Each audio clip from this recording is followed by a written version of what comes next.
नमस्कार, सुनू हमर बात। हम छी सोनम और अहाँ सब गोटे के स्वागत अछि स्टैंड विथ मिथिला के खास प्रोग्राम सुनू हमर बात में।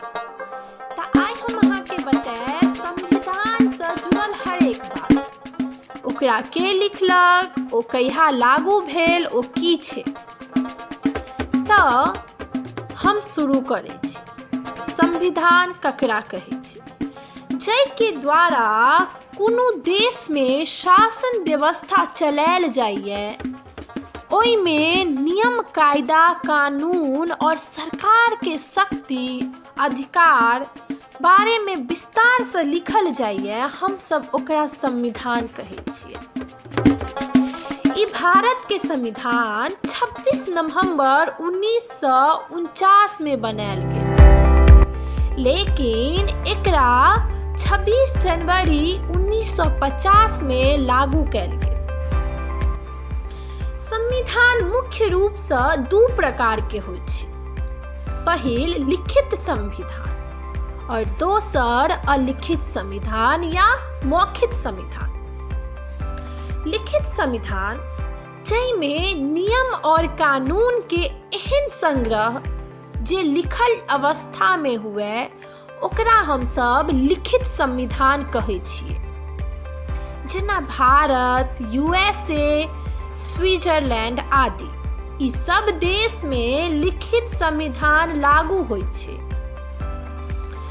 और भारत के संविधान विश्व के सबसे पैघ लिखित संविधान मानल जाइए।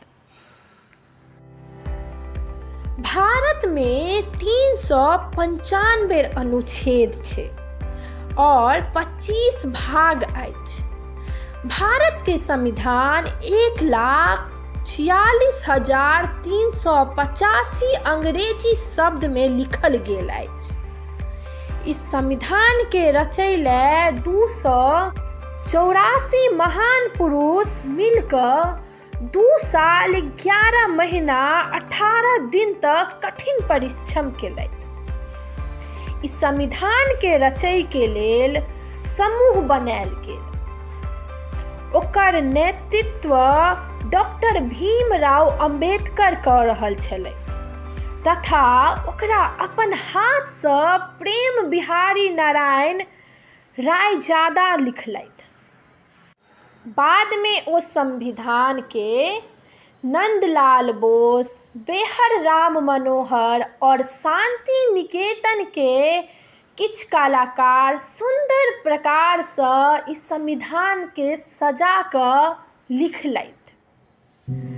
आब बात करब अलिखित संविधान के, जै में नियम और कानून के एहन संग्रह जे लिखल अवस्था में नहीं होय छै, ओकरा अलिखित संविधान या मौखिक संविधान कहल जाइए। अलिखित संविधान रीति रिवाज, परंपरा और नायकों के निर्णय पर आधारित होय छै। जेना कि ब्रिटेन, सऊदी अरब, न्यूजीलैंड आदि ई सब देश में अलिखित संविधान लागू होइए।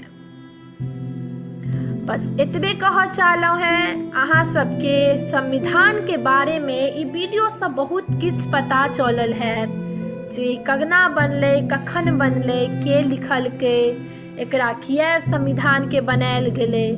अगर अहाँ सबके ई सब बहुत नीक लागल हुए और ऐसे किछ नॉलेज भेटल हुए तो ई वीडियो के देखू और शेयर करू और चैनल के सब्सक्राइब करू, कियाकि हमर सबके मोटिव अछि अहाँ सब तक नीक नीक कंटेंट पहुँचेनाइ, ज्ञान वाला बात केनाइ। तो एनाहे हम अपन मैथिली भाषा में अहाँ तक ई बात पहुँचाबैत रहब। ताबेत ले धन्यवाद। नीक लागल हुए तो सब्सक्राइब और लाइक जरूर करब चैनल पर।